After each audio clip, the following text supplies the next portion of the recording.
Alright guys, sekarang gue lagi sangat beruntung ya, Masya Allah. Dan kita kehadiran orang yang tidak pernah rugi, selalu untung. Muflihun kalau bahasa Arabnya.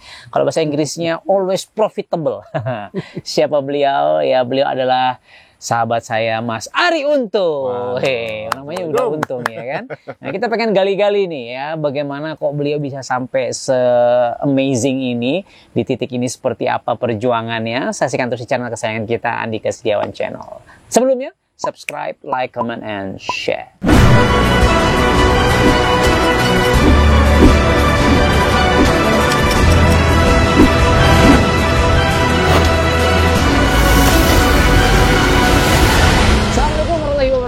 Oke guys, sekarang gue terhormat banget nih bro. Tadinya tuh gue pengen ke rumah lu. Wah, gue abis nonton acara itu makanya pengen lihat langsung. Kan?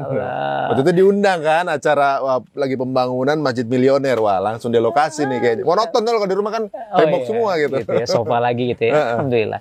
Jadi ya kalau ini memang kondisi di pesantren Masjid Muslim Milioner ya. Mas Arie, kita terakhir ketemuan itu waktu itu gue jadi hostnya MC di Istora Senayan waktu itu. Ini loh sama acara musyawarah itu. Ini ya. Acara Sedekah Akbar ya. Hijrah Night lah waktu Hijrah Night ya 2018 ya. 2018 kok nggak salah. Nah, itu menginspirasi banget nih. Apalagi kita punya latar belakang yang mirip lah. Dalam arti sama-sama bini kita Wong Kito. Gilo. Ya kan? Nah, terus dengar kisah lu curhat hijrah itu inspiring. Nah, ini teman-teman gua nih, viewers di channel gua juga tentunya pengen dong ya denger.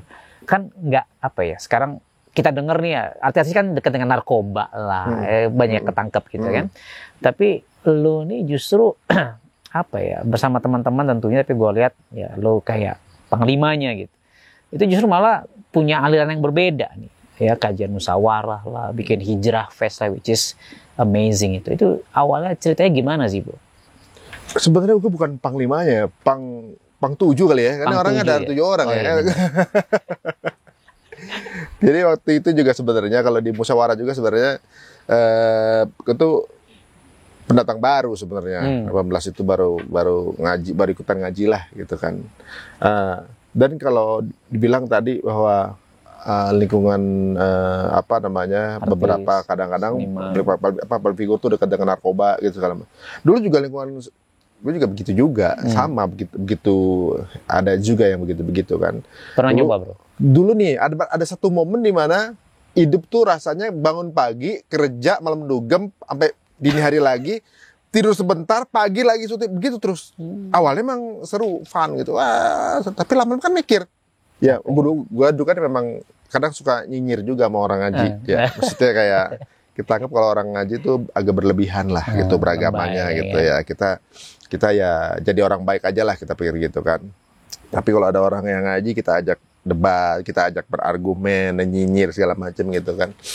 Dulu begitu kan awalnya. Tapi pada saat lagi hidupnya begitu berputarnya saat itu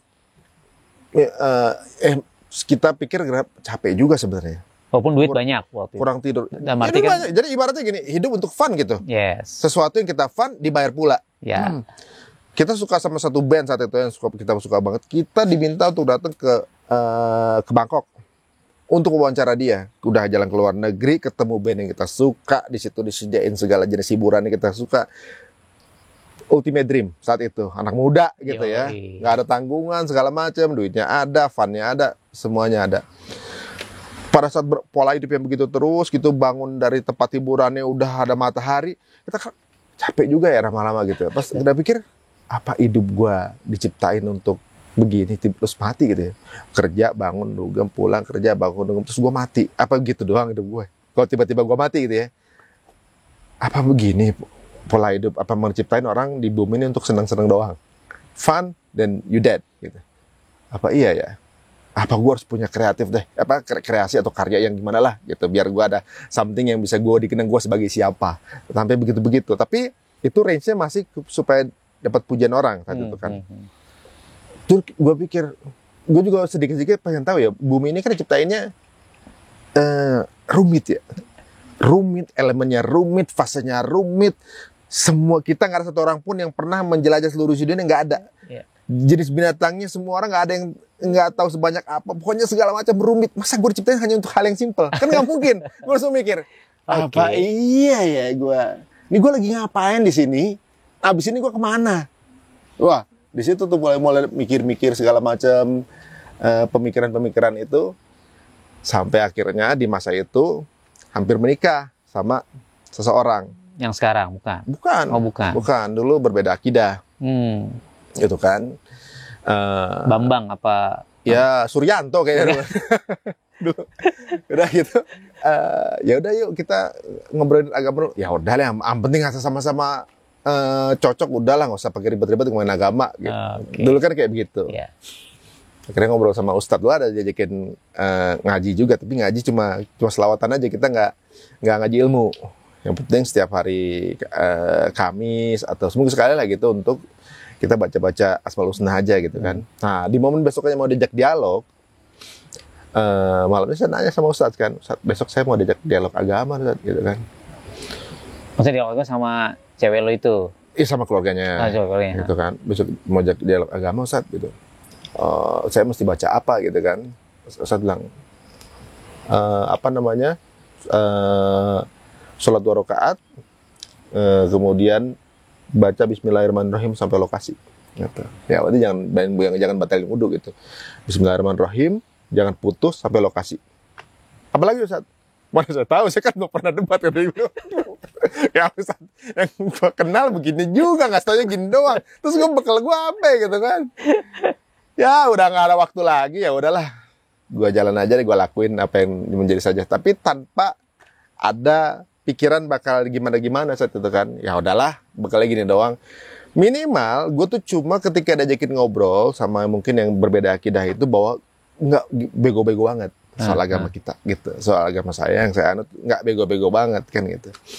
Padahal sih sebenarnya ya hanya permukaan yang saya tahu waktu itu kan. Sudah panjang perjalanan begitu. Sampai ngobrol, sampai mikir juga zat yang namanya Tuhan, ya sebutin satu-satu gitu kan. Tunjukkan kebenaran nama saya deh gitu. Yang benar-benar kebenaran nama saya. Gitu. Mungkin perlu saya tulang saat itu tuh. Sampai begitu gitu ngomong. Tapi Bismillahirrahmanirrahim itu nggak putus. Bismillahirrahmanirrahim sampai lokasi, ngobrol lah kita. Nah kalau yang part ngobrol ini bisa 2 jam lagi nih. Okay. Ngobrol bla bla bla bla bla bla. Di situ keluar kebiasaan saya berargumen sama teman yang suka ngaji. Kan saya suka kritis sama teman yang ngaji tuh. Loh kok sekarang keluar berargumen sama ketika ditanyain sama yang itu, sama ahlulnya mereka gitu kan. Di situ kayak baru yang selama ini saya suka nyinyirin orang, suka kritisi, berargumen, ternyata kepake di situ. Dari situlah qadarullah saya dapat hidayah coach. Justru dari kitab yang berbeda ada hidayah di sana ternyata yang saya rasakan. Wah ini selama ini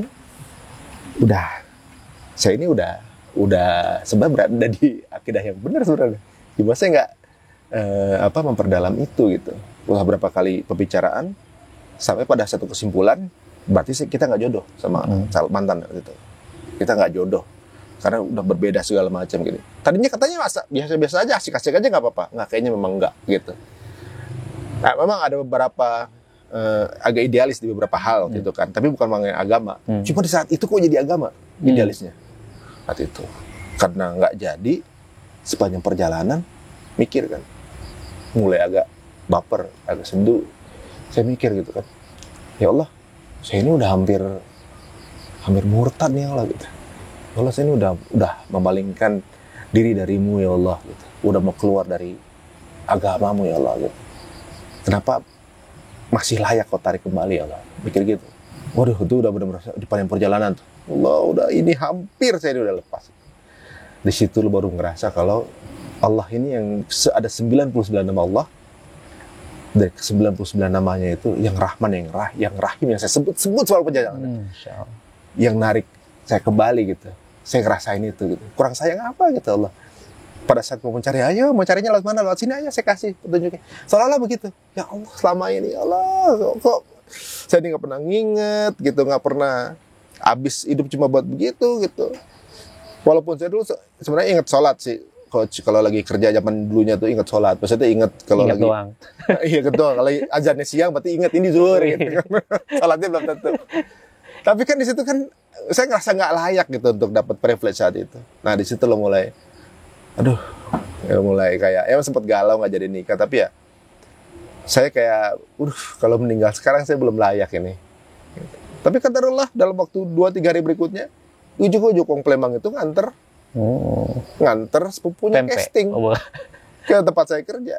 Akan walaupun belum langsung jadi istri apa segala macam, tapi ibaratnya Allah udah nyiapin kok takdir-takdir kita. Masya Allah. Setelah itu takdir-takdir indah berikutnya ketika kita nikah, kemudian anak pertama saya lahir pas lagi takbiran, Ramadan pertama sama istri, aduh nikmat banget. Anak saya lahir pas takbiran, ini nggak bisa dituker ini apa namanya nikmat kayak gini. Nikmat, di situ saya berasa utang gitu. Walaupun Allah juga nggak ngutangin ya, maksudnya saya berasa kayaknya saya waktu itu nempuh jalan yang miring, saya balik jalan itu lagi. Jadi harus di jalan itu lagi yang misalnya saya udah ada entertainment, di entertainment cuma beda yang arahnya sudah mulai ada yang mengenalkan Allah segala macam gitu. Hijrah is the journey sebenarnya. Kok tantangannya? Masya Allah banget ya. Istri udah pengen sempat mau pisah waktu itu. Alhamdulillah bisa ditutup. Ada ekonominya sebenarnya. Cuma kita belum tahu aja ngolahnya gimana gitu.